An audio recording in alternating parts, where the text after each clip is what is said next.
Hi everyone, and welcome to today's event. Um, to start, good morning, good afternoon, or good evening, where you are joining us from. We'll give it some time for people to join, and we will start shortly. Just for waiting for more people to join.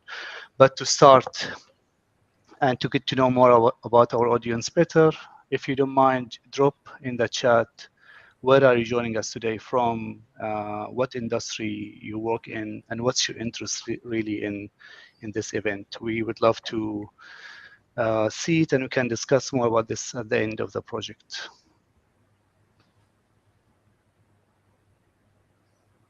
Yeah, we'll give it 30 seconds, and then we can start. Thank you for joining.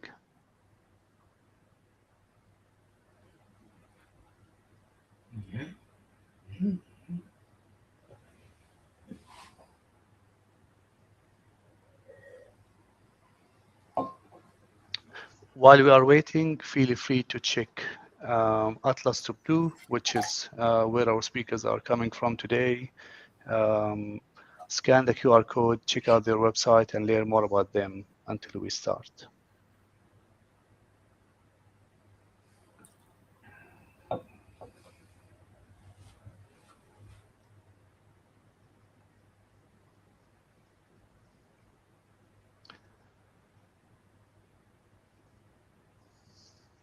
All right, let's do this. For today's event, it's about this new and different and growing markets that's happening for many different reasons. Carbon markets 101, what's, why, and how. What is carbon market? What is the difference between a carbon credit and a carbon offset? What are the different ways to verify carbon? What is the quality carbon versus not quality carbon? All these questions and more we will be covering today with our guest. And to start, if you don't mind, Leanne Batts and Rose Jackson, please introduce yourself. Tell us more about your experience in the space and why you are here today with us.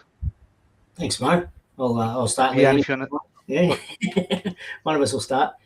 My experience in space. Well, obviously, I work with Atlas to Blue as in the marketing department, but I've had a long-term fascination with, I suppose, renewables, sustainability. I've been sort of a big fan of following all that stuff personally for decades.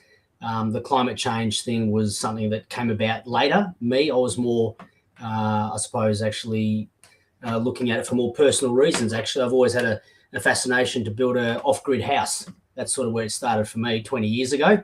And from doing studies in construction, which led me into passive design, and then from there led me down the path of renewables, and then et cetera, et cetera, et cetera. And eventually you get to, obviously, why is this all important? Because of climate change. And that was sort of my long-term journey to this. But working with Atlas to Blue is obviously a privilege and an honor, but also being exactly where I want to be, because what we're doing is essentially addressing, partly trying to address climate change. So that's my short version of why I'm here and why I want to be here. I won't go into my long diatribe of my all the other things I've done. we can do the long version in another meeting today. 100%. Leanne, yes. Impressive career, impressive project that you're currently working on, and me and I believe everyone here watching us today would love to learn more about yourself and the different aspect of carbon, blockchain, NFT, the project that you are currently working on.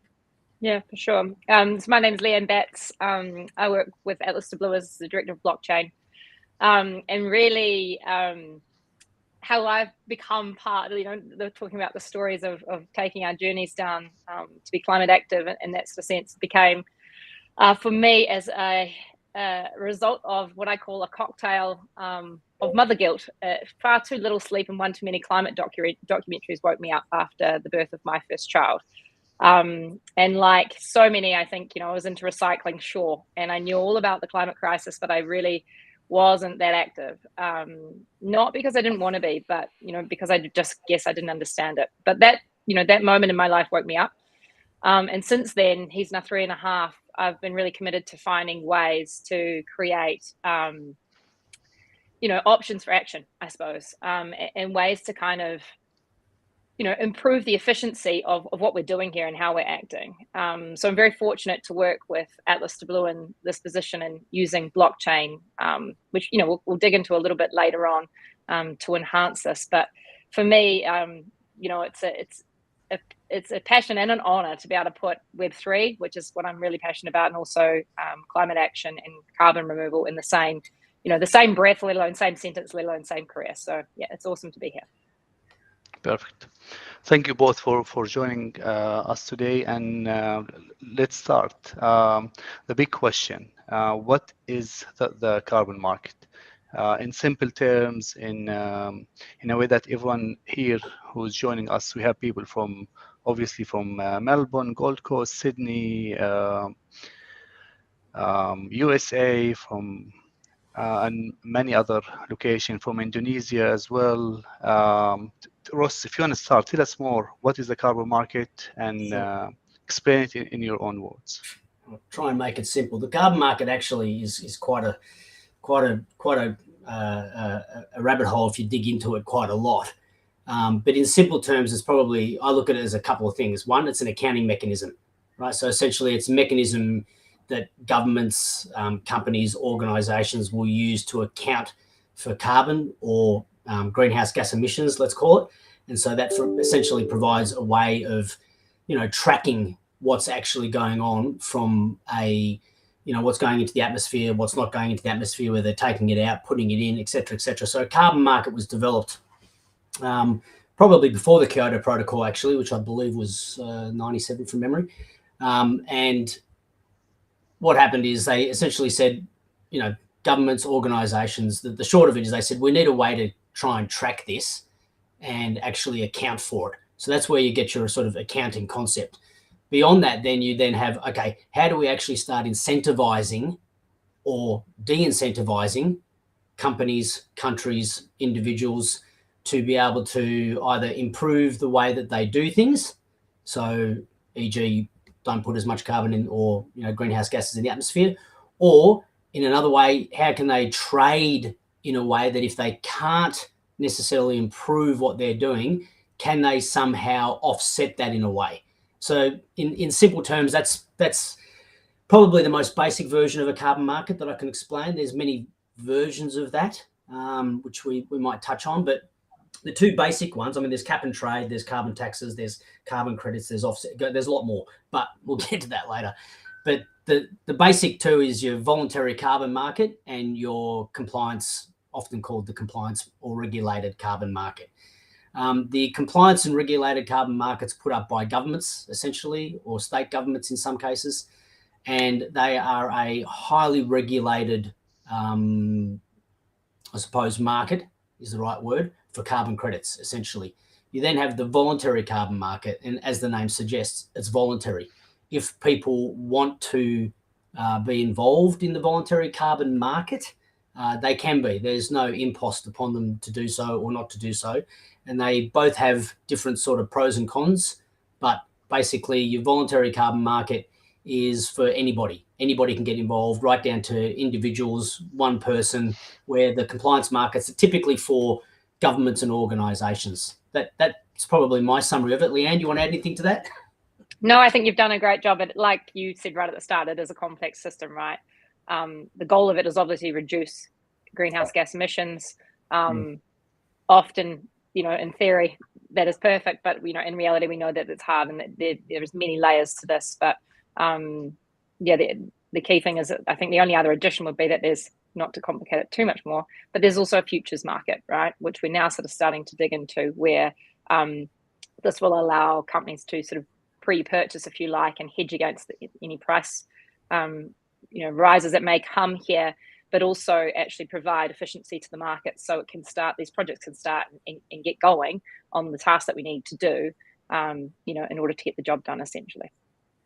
Yes. So potentially the future markets would work similar to other future markets like in petrol, oil, etc. So it can help, as you mentioned, in funding new projects, stabilizing the price, and much more.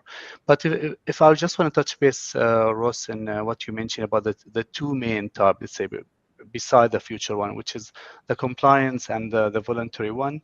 So the compliance, basically, it's where government somehow they set up caps. Is it correct? Like they'll set up cap for companies, tell them this is how much you can, because you have to somehow. So we'll limit you. This is how much you do. If you do more, you either pay a fine or you will have to purchase carbon credit. This is how it works. And if you don't reach the cap, then the excess that you don't use is what you can sell to someone else. Correct, yeah. So that's called cap and trade. And California, as an example, California have a cap and trade system, so do many other places around the world. The cap and trade system is a government-applied mechanism where they say to a company, or actually more so an industry, they say to an industry, right, we're going to allow you to produce X amount of carbon ton, let's say, or gas emissions, for example, and they put a cap on it. And they say, we're going to allow you to get to this. If you go over that, you have to do something to basically counterbalance, let's say, the fact that you have gone over that cap. So what they will do is they will buy carbon credits, typically. Right? They'll buy carbon credits from that compliance, that regulated market. Obviously, it's been set up by the government, so it's highly regulated. They will say, and I'm just going to pull out some numbers, we've released, we've got a cap of 10,000 tonnes of carbon, and we've gone to 12,000. So now we need to somehow bridge the gap between those last 2,000 tonnes of carbon. How do we do that? Right? And there are many mechanisms to do it, but in that particular mechanism, they would typically buy a carbon credit. And that's what they would do. And then they would buy that from somebody else that has produced that carbon credit in a certain way. And I don't want to get into the weeds of that too much, but essentially that's how that works. That's how the compliance market works. Yeah. Perfect. Leanne, from your point of view, in terms of with these carbon markets, etc., and if we touch back on your story as well, the reason why you start having interest in this space itself, do you think those incentives work as social incentive? Does it really help drive, help us achieve this goal, which is removing the gas emission from air completely? Or I'm just interested in your opinion here and with your background story as well. Yeah, sure. I mean, socially, now we're more sort of focusing on this voluntary carbon market. And when you look at all the data around the world, I'm really coming from this more of a consumer point of view. Consumers demand action, shareholders demand action, and so do employees. More and more we're seeing data coming out saying that, there's up to, I think it's even 90% in the US of employees won't work for a company unless they have really strong environmental policies.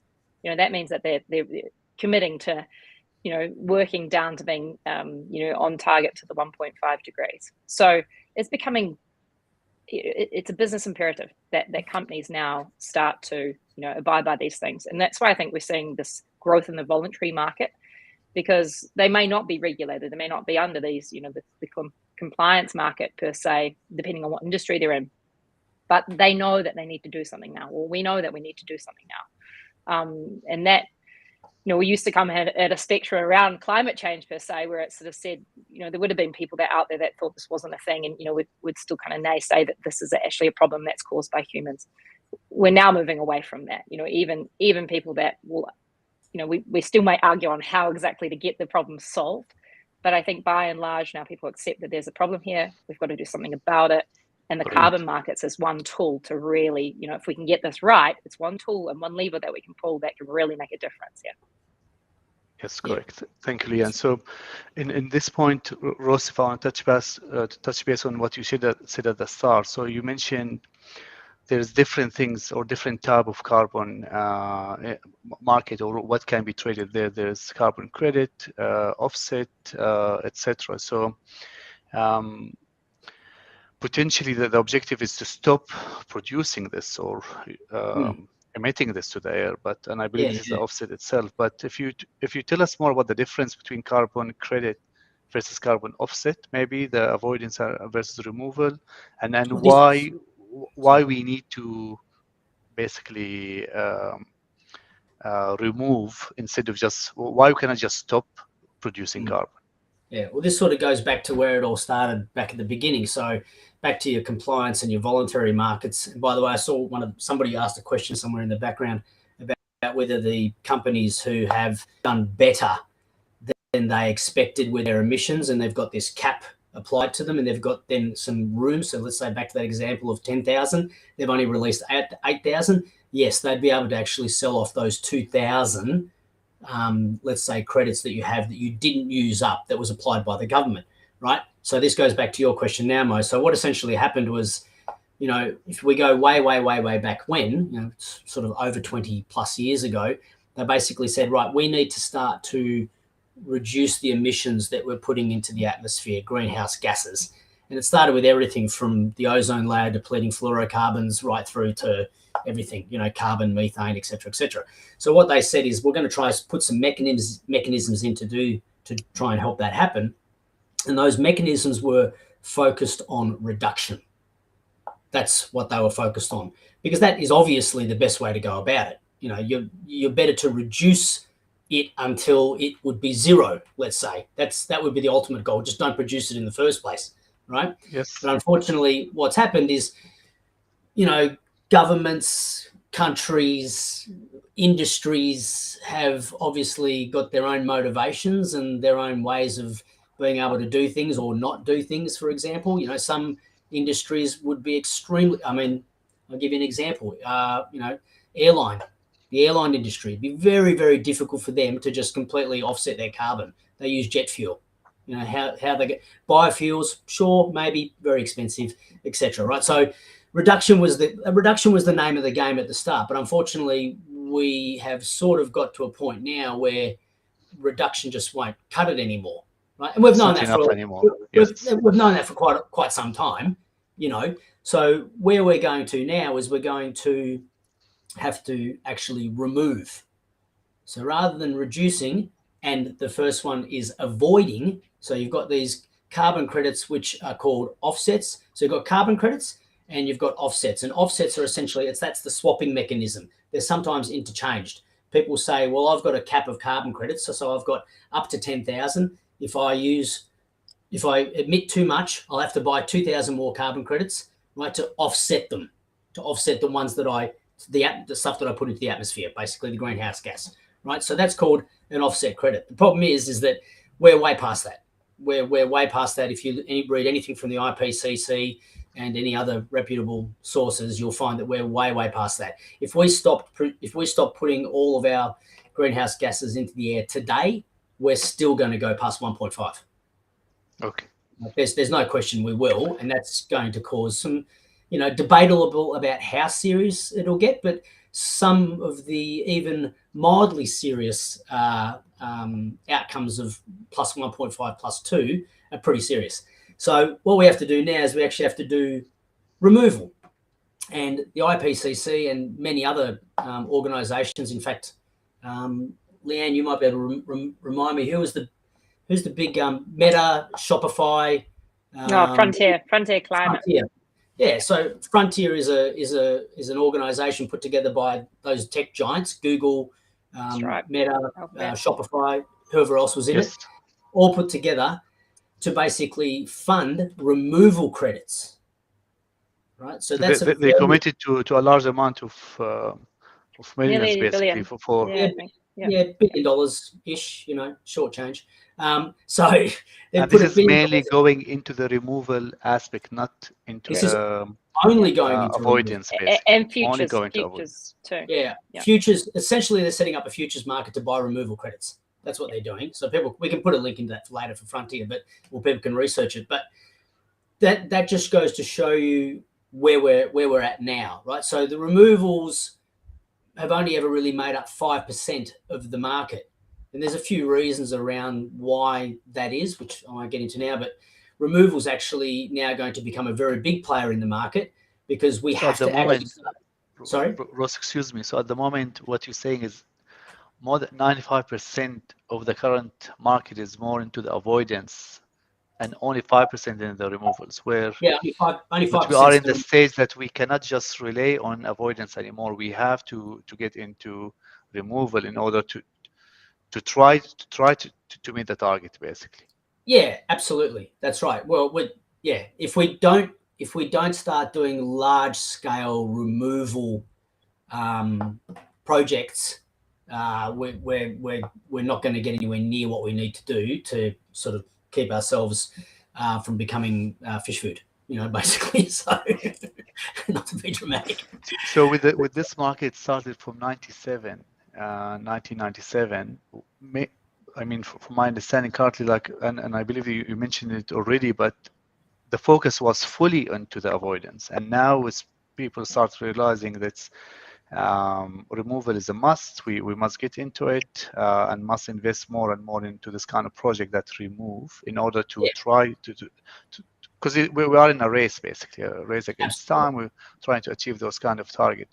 Can I ask a question here with Atlas Blue itself? Where in which type of carbon credit are they? Will you be producing? Are you in the removal or are you in the avoidance aspect? Yeah, we're in removal. So there's many projects that we're currently sort of across, let's say, but the main one that we're focusing on is really with farmers and land management. And with farmers and land management, it's essentially soil carbon sequestration. So you're using photosynthesis as a mechanism. So plants will take carbon out of the air via photosynthesis, put it into the soil in really basic terms without getting too complicated, and that will store carbon into the soil. So essentially removing it out of the atmosphere. And just so people don't get it, just as a good example, solar panels, we all know how long they've been around for, the massive boom and uptake in solar panels. That's a good example of avoidance, right? So it's a bad word, maybe you shouldn't use the word avoidance. It sort of sounds a bit negative. It's a great thing. Solar panels are great. But what they've done is gone, if I'm going to run my house, and this is back to my sort of passion with passive houses and stuff, net zeros. If I'm going to run my house and I want to run it off solar panels, then I can buy the solar panels and I don't have to buy coal from the electrical, I don't have to buy power from the electrical grid that's being produced by coal. So I've offset my power, or I've avoided using the power being produced by coal because I'm using solar panels. The problem with that is that I have not removed any carbon out of the atmosphere. I've just stopped it being produced. So what we're focused on is actually removal. And yeah, again, we're doing that through soil, which has a lot of other upsides, but I won't get into that right now. Leanne? No, I was just going to say my favorite analogy for thinking about avoidance or abatements or, offsets versus removals is the problem is like a bathtub, right? We've got the tap running, filling up the bathtub's rising, and turning off the tap is the job we have to do with stopping putting emissions out into the air, right? This is what we have to do, and that has to happen, fully decarbonizing entire industries, which, if you start to think about it, is a slow process. It's not easy. You can't just turn that tap off tomorrow. And even if we did, we've filled the bathtub too full. There's too much water in there. We cannot sit there with the bathtub that full. So we have to start bailing out the water. We have to turn off the tap. That's going to take time. We must still do that. And we also have to start bailing out water. And that's the way we kind of need to think about this in sort of, in a one big bathtub analogy. But that's the kind of, I think the key to understanding it here is we actually need all of it. It all has to happen. It all has to happen pretty much as soon as we can do so. And then for me, I mean, this was absolutely, as I took my own personal journey after becoming a mum into this space, this was the one thing that I couldn't believe. You'd start digging and you can keep digging, really. But I couldn't believe how one complex and convoluted this is, to the point that there is no real kind of even standardized terms. Even today we're talking about avoidances, abatements, offsets, correct, which are often used much wider. And it becomes very confusing very quickly. But so removals and what we're doing here is, just one part that has to be played, but it has to be played. And the point for removals is, one, it will buy us time to turn off that tap. If we can start bailing out the water, we've got more time to turn off that tap. We've got, we've got things that will probably never actually turn off the tap. Maybe it'll always dribble out because you've got industries that are just going to be nearly impossible to get rid of and fully decarbonize. So we'll need to come up with solutions to remove carbon and keep it away, as permanently as possible. And the other point is that bathtub water, that's our parts per million of carbon in the air, right? So we are now at a point where, that's much, much further through than what science believes is safe. And we've got a job to do to bring that down, to what was, present decades ago. So those are the three key reasons that we need to do removal and not just avoid. But the key message is we have to do both, basically. Perfect. I was reading through the chat here, and we have some people who have understanding of carbon market removal, etc., between 1 and 2, basically out of 5. So potentially when we mention removing carbon out of air, I'm not sure if everyone will really understand how are we removing carbon. So Leanne, would you mind just telling us more about some ways, or what does it mean to actually remove carbon from air? And by carbon, is there different type of gas there that we are removing, or is it just CO2, or how? Like, just if you shed some light over there, please. Yeah, for sure. You're right. Greenhouse gases are more than just carbon. However, the focus tends to be on carbon. There is methane, all the rest of it. That's probably a whole nother conversation we'd have to go into, and not something we're focused on actually achieving necessarily. Sure. But carbon is the kind of is the one that's focused on. It's certainly not the only thing we have to do, but carbon is part of the greenhouse gas problem. The ways to remove it are varied. There's a bunch of different things and really cool, exciting kind of technology going on in this space. We've already touched on soil carbon, and no doubt we'll dig into that a bit more as we go on, because that's our wheelhouse. But when you look at the kind of spectrum and what's happening in this space, it goes from things called direct air capture, which is crazy and probably as weird as it sounds, as it literally is large fans that will pull in the atmosphere and go through a process where they spit back out the oxygen. So they, CO2, they get rid of the oxygen and they actually funnel the carbon back down underground and store it as a gas and house this for full circle. But often what you'll find is that old oil fields will be the ones that they position these fans on and actually are storing these in underground in what was oil wells. So there's crazy things like that, which is still, really, really early on in, I guess, their phase of a technology becoming something that is a proper solution at this point in terms of scaling. And then there's things like a process called biochar, which will take biomass or, leftover parts of crops and the rest of it, because the thing is, anything living is usually generally made out of majority carbon. Whilst it's alive, it's a store of this carbon, and it stores it in its roots, and it stores it in trees as it is. However, when that dies and decomposes, that actually starts the process of releasing that carbon back into the atmosphere. So what people do from all over the world now is take that the bio waste. They can actually put it through a process where it's burnt in lieu of oxygen. And what that comes down to is nearly like a coal-like substance. And jump in, Ross, if I'm butchering some of this. But a coal-like substance, what they call biochar, which can be up to about 90% pure carbon. And then that can actually be used to be sprinkled back onto the land and help the nutrients stay in the soil. But it's actually a lock of carbon, they reckon, for about 1,000 years.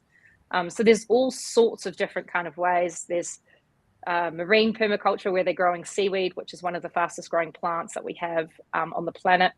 So rather than just planting trees like normally, we're now seeing oceans to be used to doing that. Wow. Okay. We have mineralization, which is another one, which is very cool. They're breaking down rock, which would normally absorb carbon also. But when you crumble it up, you increase its surface area. They usually sprinkle it on coastlines. It absorbs the carbon. It then is taken away by, the natural tide and stored in the ocean, which I think also helps ocean acidification reduction.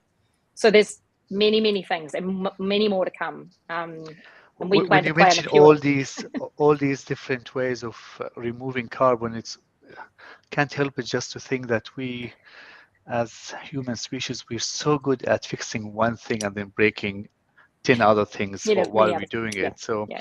so by removing all this carbon and doing all these different mechanisms to take as much carbon as we need, because we are really in a hurry and we are in a race, basically, is it beneficial for the soil, for all what we're doing? Like, is there other value that we are benefiting either the farmers or other areas that we are removing this carbon and storing it in their own soil and their own land, like, or Yeah. beyond we just removed carbon?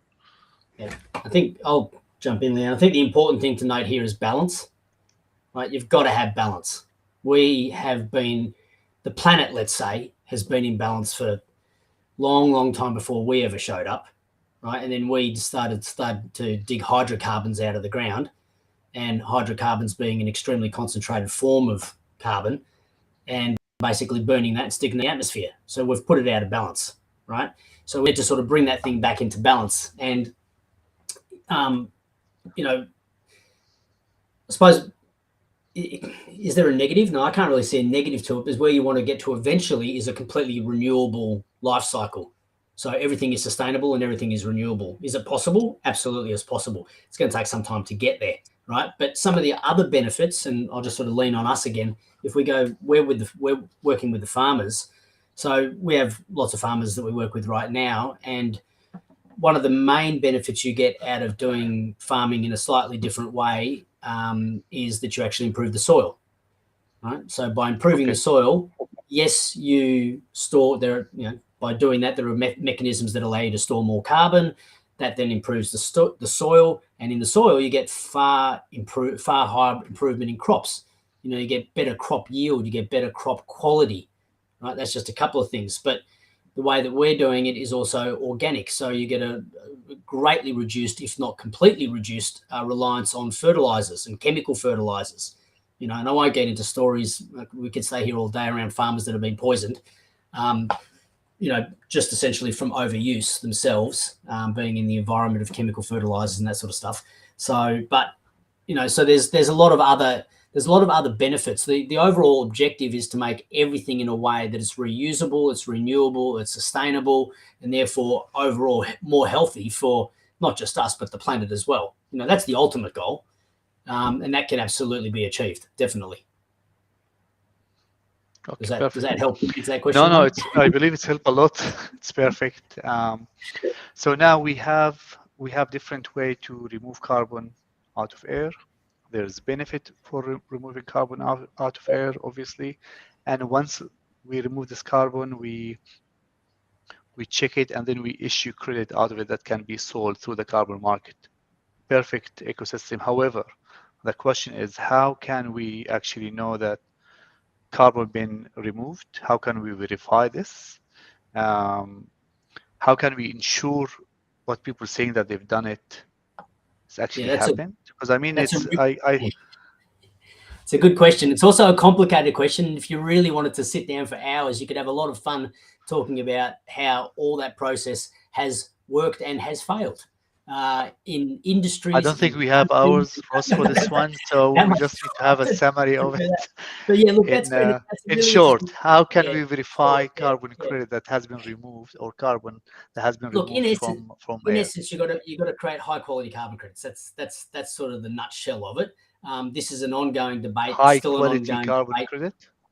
Yeah, high quality carbon credits. That's the key. It also, like I said, there's a lot in that. That's partly what controls the price. It's partly what controls how much CO2 it takes out. But there's a whole stack of factors. Leanne, I think you actually had a list of all those factors, but off the top of my head, and I'll let you probably fill in the gaps, Leanne, but basically you've got to create things like, e.g., permanence, right? So how is permanence created? How do you know that the carbon that you've actually captured and stored is stored?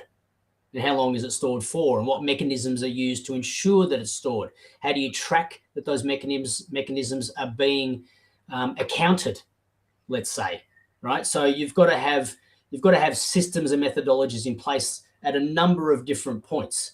One, the actual capture of it. What is the system that you're doing that's capturing the carbon, right? We do it with soil and plants and photosynthesis. Other people, as an example, Leanne said, direct air capture. Right, so giant fans as an example, right? Seaweed kelp. So how do you actually, what's the methodology that allows you to capture the carbon? Then you've got, how do you actually measure all that, which then comes into the verification process. So there's an entire world of conversations around verifications. The regulated market and the voluntary market actually verify in different ways, right, to get really confusing, right? So we won't go into that, right? So there's no currently standardized way of verifying carbon just across the board. No, and this is one of the issues, because it's even though carbon is carbon, no matter where you are in the world, it's the same thing. Whether you're in Spain or Australia, it makes no difference at all. It is carbon. Yet we all seem to just put a bit of a spin on it, just a slightly different way of, classifying it, which is what the world and the IPCC and, the United Nations are all trying to sort of sort out and have been for the last 20 years. So basically you've got, how do you capture it? How do you verify it? How do you store it? And that essentially, let's call it, those three mechanisms essentially say, okay, that will govern your quality of the carbon credit, right? Leanne, did I miss anything? There's two other ones which are important, I guess, as well. In that additionality, they call it. So basically, you have to be able to prove that this wouldn't just happen by natural occurrence. That Yes. You're actually having an additional impact. If there's a forest that was never going to be, under deforestation anyway, selling credits from that, the planet, if we're looking at this as a really sort of 10,000 foot view, the planet doesn't care, doesn't need a carbon credit in order to actually do that positive impact, right? So there's really no need to tokenize that, or sorry, not just tokenize. Because what's happening anyway by itself. Happening anyway. Yeah, that is status quo, right? It's not additional. And the other one is leakage, and this is again. What gets complex is that carbon is carbon. You're right, Ross, but how long it's stored for, how long, how what goes on underneath the hood is the difference, right? And this is these factors which are so important and so critical. And the other one is leakage, and this is probably best kind of put to mind with, again, planting a tree or reforestation or deforestation, is that just because you prevented some, a forest being cut down on one paddock, if it just moves next door, we're not stopping, we're not stopping the problem. So we have to make sure that, just because there's good impact somewhere else, it's not just upweighted elsewhere on the planet. And that's what's known as leakage. So there are some, those are pretty standard criteria to kind of measure, we would say, quality, but it's very difficult to verify and understand and standardize them. Leanne, just quickly, is there not one more, I'm just thinking out loud here, is there not one more around meeting other sustainability goals? So that would be co-benefits.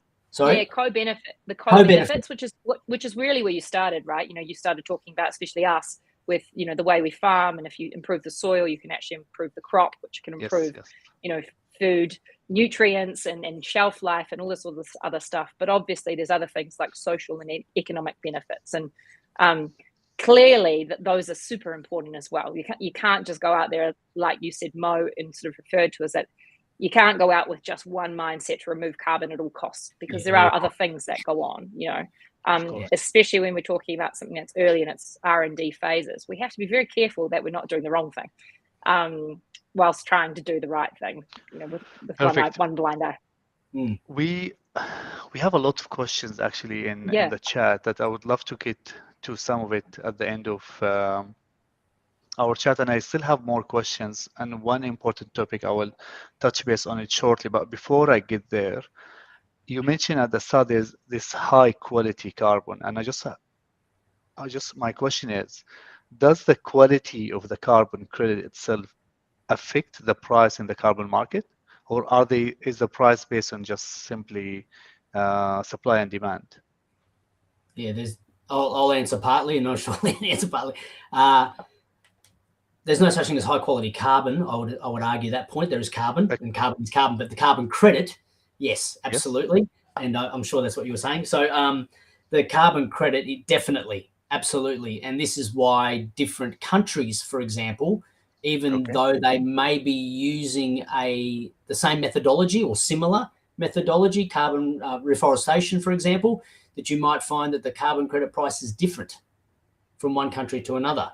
And partly that occurs because they say, well, we trust that country more that they're doing it with better standards or better methodologies or better verification than maybe this company's maybe doing it better than that company, let's say, as an example. And so that can change the price of carbon credits. It's partly what changes the difference between the two markets as well, regulated and voluntary. That same sort of mechanism does have an impact on price between those two markets, even. Okay.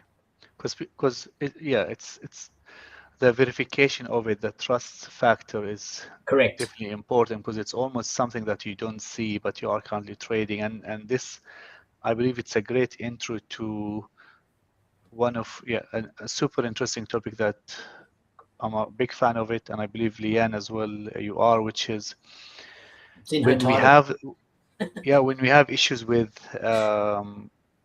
verification, issues with trust, issues with things that are happening elsewhere and you're trading it in another country, technology here can come in place and solve and just build this kind of trustless system. And by technology, I'm referring obviously to blockchain technology.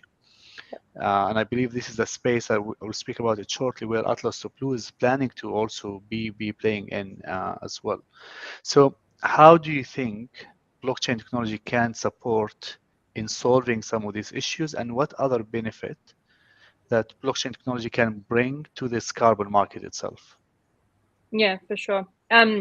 And I will just start it with saying it's not a panacea, right? We've seen uses of blockchain already today that haven't actually necessarily helped. That what they've actually probably done is upweighted the lower end of the carbon credit quality spectrum. Purchase has been done from there. But if used well, the technology can provide, and again, this is what blockchain is designed to do, is really provide accuracy, transparency. It's a public ledger.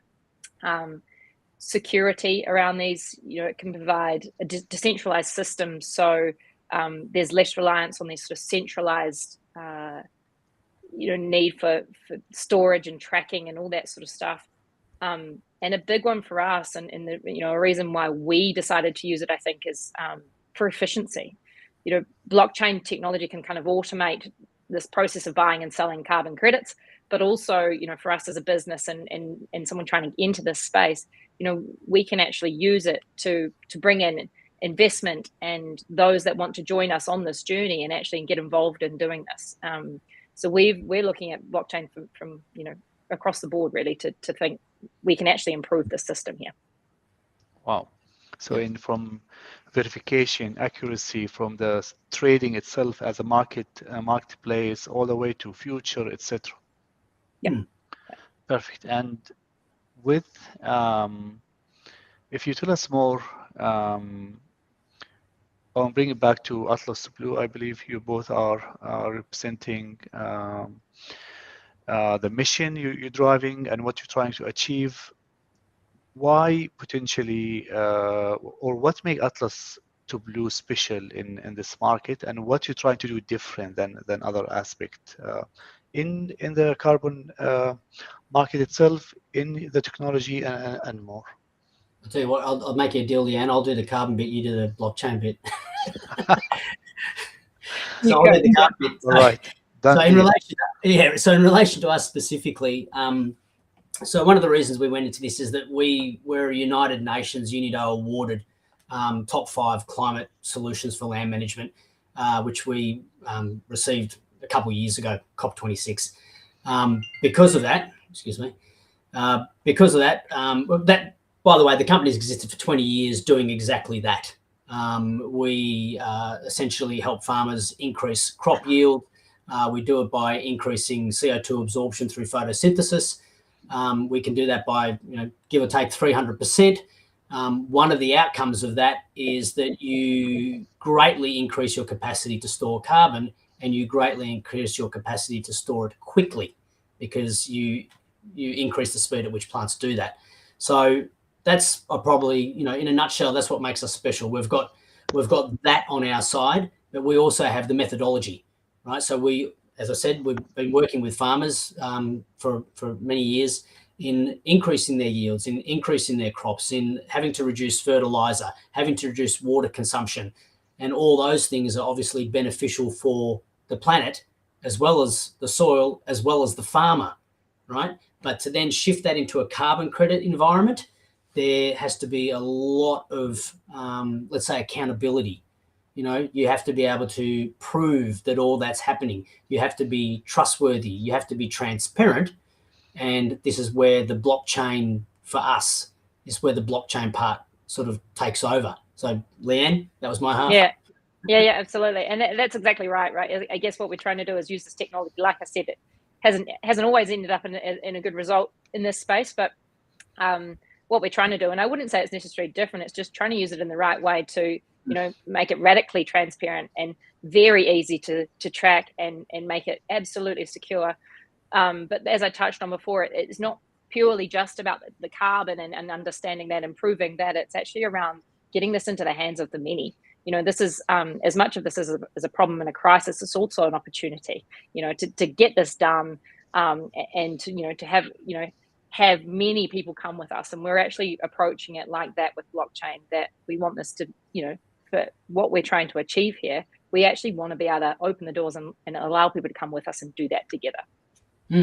Perfect. So if you're opening the doors, and we have a big audience here today and lots of questions. So how do you think people can help you in your journey and help you make a better impact? Ross, you go. Oh, me. Sorry, mate. I might direct that to you.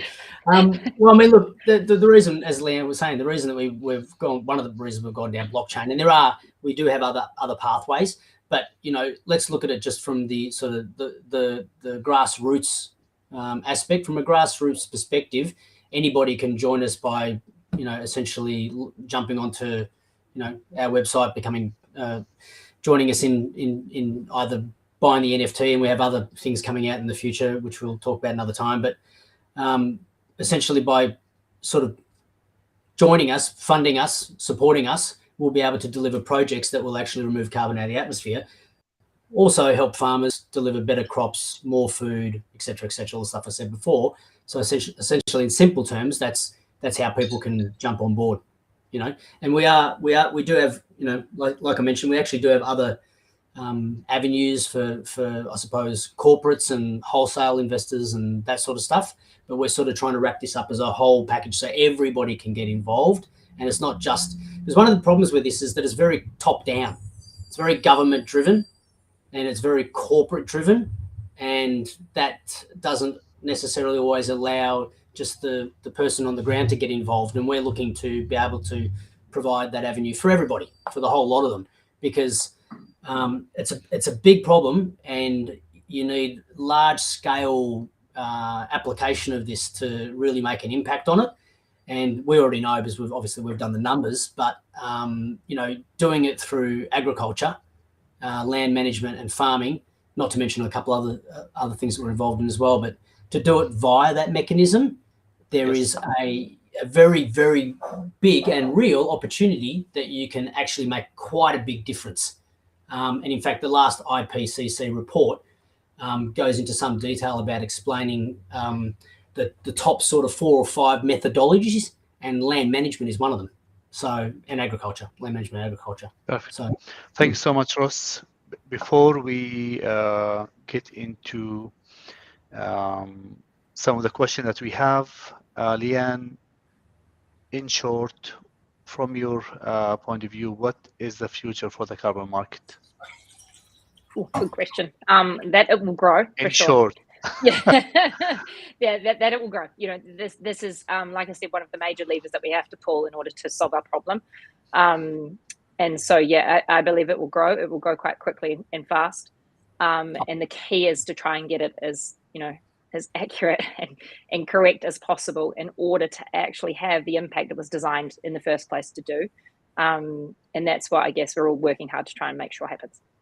Perfect. Thank you, Ross.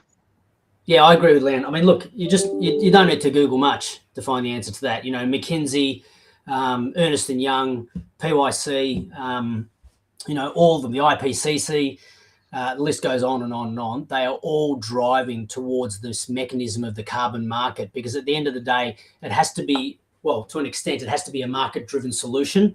Like companies can't just change because they decide, oh, I'm going to do something good for the planet. They have to keep operating. They have to be profitable. And this is how this all started 20 years ago, right? So more and more mechanisms are coming online, e.g. removing carbon rather than just avoiding it, as an example. So more and more mechanisms are coming online. The market will grow. It will continue to grow for decades because it needs to. And I think that we're right at the beginning, to be honest. We're right at the beginning of this actually now starting to work properly.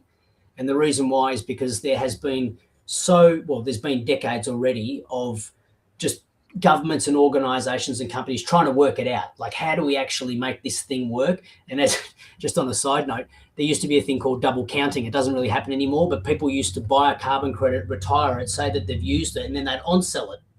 Well, you can't on-sell it. You've just used it for the carbon you've emitted, but then they say, yeah, but I've still got the piece of paper, so I'm now going to sell it to someone else. And it's called double counting. And it used to be quite rife, even between countries. Blockchain, as an example, that's another reason why we decided to go down that path. It's transparent. You can't do that. That particular certificate is tied to the blockchain, so it's immutable. You know, once it's been used, it has been used, and it's once verified. It's retired. 100%. Yeah, and that's, like I said, Perfect. we can for hours on this, but that's the summary of that idea. Yeah. So I'll summarize your both prediction for the future of carbon market. It's growing from here, from the current 5% in comparison to the avoidance of the carbon market itself, to grow more and more, and hopefully we'll have two ways of us helping us achieve those kind of net zero goal and objective for everyone. You heard it, guys. If you are interested in this space, if you're interested in areas that has lots of growth potential, feel free to reach out to Atlas Blue, ask him questions. I see lots of questions here, and we will not be able to cover it all, but I'll do my best. So to start, it's Q&A time. Question 1, can individuals also purchase carbon credit? Individuals, not companies. And if so, how does the process work? Leanne, all yours. Yeah, you absolutely can, right? And this is that voluntary carbon market. Now, what you buy is the interesting part, right? And again, this was absolutely my personal journey into the space, and what I guess I started going down a rabbit hole, right? Because you start to scratch the surface and you go deeper and deeper. But you absolutely can. There are a number of what they call marketplaces now that actually individuals can purchase from. It is not super easy. It is not that simple, which is probably something that I believe will change very, very quickly. But there are a number of providers out there, that will even, you can subscribe and offset and all the rest of it. I did see an earlier question from, I think it was Adam, and feeling like this onus is on individuals. And I strongly believe that it really isn't, but it is. We are at the point where it's all hands on deck, right? This is not a spectator sport for anyone now. So if anyone does want to feel like they want to do something, can do something, that's absolutely an option. You can, as an individual, buy carbon credits. Where would I suggest it would be the thing? I think what we might just try and do is add some links later on of good places I think as an individual can go to buy, because even off the top of my head, I'm not really striking one that's simple, which goes to my point is that it actually isn't that easy to achieve. But there are providers out there for sure. But just to add to that, Leanne, but there's just so you know, there's a lot of offset and avoidance platforms out there where you can buy or subscribe. Let's say, I'll give you an example. There's one out there that says, if you give us $50 a month, we'll go and invest in a project that will reduce the amount of carbon that you use in 1 month. And they have a little calculator and they work it out, right? That's sort of not quite what we're doing, but in a way, it's a similar sort of thing. You can invest into something that will either run a project that will avoid carbon, or in our case, run a project that will remove carbon, right? And whatever's your flavor sort of thing. So there are quite a few mechanisms for that. And that's far easier than actually buying carbon credits as such. Carbon credits. Yeah. Let's call it an intermediate way. It'd always be through a middleman for sure. Yeah, you're right, Ross. Yeah, exactly. Yeah. All right, thank you both. I believe I'll stop the questions here. Everyone, thank you for adding your questions. If you have more questions, or if we believe we didn't answer any of your concerns, questions, or what you're looking to know more about the space, feel free to follow Atlas to Blue social, send them those messages directly, reach out to us, Leanne, or other team members of the Atlas to Blue and ask them those questions. Or if you have anything that you can add to the project, or you can help bring it forward, also feel free to reach out to them. Leanne and Ross, thank you so much for joining me today and sharing all this knowledge. I learned a lot. I tried to do my best to learn about the topic beforehand, but it's definitely much easier, much simpler to hear it from both of you.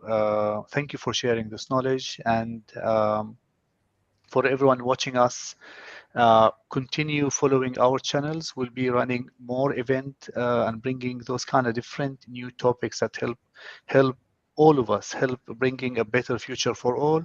This is our interest at MoWorks. We work with companies in the space of blockchain, renewable, and sustainability as well space. So until then, please take care of yourself and find those kind of projects that you believe in to help us all, and find a way to support it. Thank you. Cool. Thanks, guys. Thanks, Mo. Thanks, Leanne. See ya.